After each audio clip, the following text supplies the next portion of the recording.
মিষ্টি কুমড়া দিয়ে মজাদার একটা রেসিপি বানাবো। তাহলে চলুন দেখা যাক রেসিপিটা। আমি কড়াইয়ে 1 কাপের মতো পানি দিয়ে দিয়েছি।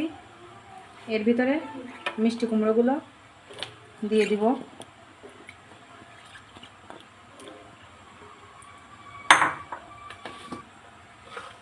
আর দিয়ে দেবো 1/2 চামচ মতো লবণ। এটা আমি খুব ভালোভাবে সিদ্ধ করে নিব। মিষ্টি কুমড়োগুলো সিদ্ধ করা চলছে। মিষ্টি কুমড়োগুলো আমার একদম সিদ্ধ করা হয়ে গেছে। এখন আমি এটা নামিয়ে নেব। মিষ্টি কুমড়াটা নামিয়ে আমি ঠান্ডা করে নিয়েছি পুরোপুরিভাবে। এর ভিতরে আমি বাকি উপকরণগুলো দিয়ে দিব। এখানে চালের গুঁড়া আর বেসন 1 বাটির একটু কম, আমি দুইটা একসাথে মিক্সড করে রেখে দিয়েছি। এটা আমি পুরাটাই দিয়ে দিব।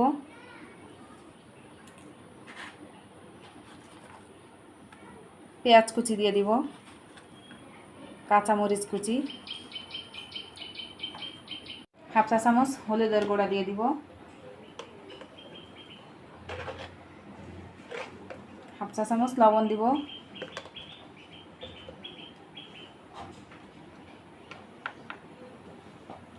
1 চা চামচ লাল মরিচের গুঁড়া,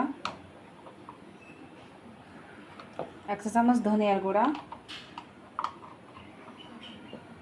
1 চা চামচ জিরা গুঁড়া আর 1/2 চা চামচ বেকিং পাউডার দিয়ে এটা আমি খুব ভালোভাবে হাত দিয়ে মেখে নেব। মিষ্টি কুমড়োর ডোটা খুব সুন্দরভাবে মেখে নিয়েছি। এটা মাখার পর বেশিক্ষণ রাখা যাবে না। এটা আমি এখনই ভেজে নেব।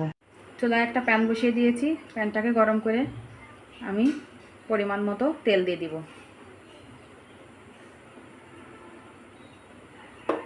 গিয়েছে। এখন বড়াগুলো আমি এভাবে করে বানিয়ে চেপে চেপে তেলের ভিতর দিয়ে দিব। আর এটা একদম মিডিয়াম টু লো আছে আমি ভেজে নিব খুব ভালোভাবে, যাতে ভেতরটা কাঁচা না থাকে।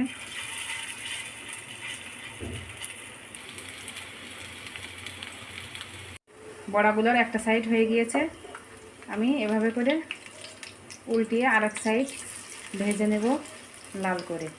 বড়াগুলো আমার ভাজা হয়ে গিয়েছে। এখন এগুলো আমি একটা প্লেটে উঠিয়ে নেব।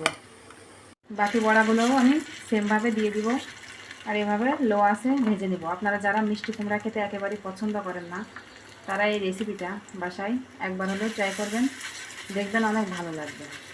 বড়াগুলো আমার ভাজা একদম কমপ্লিট। আমার আজকের রেসিপিটা কেমন লাগলো অবশ্যই একটা লাইক করবেন, কমেন্টস করে জানাবেন। আল্লাহ হাফেজ, সবাই ভালো থাকবেন।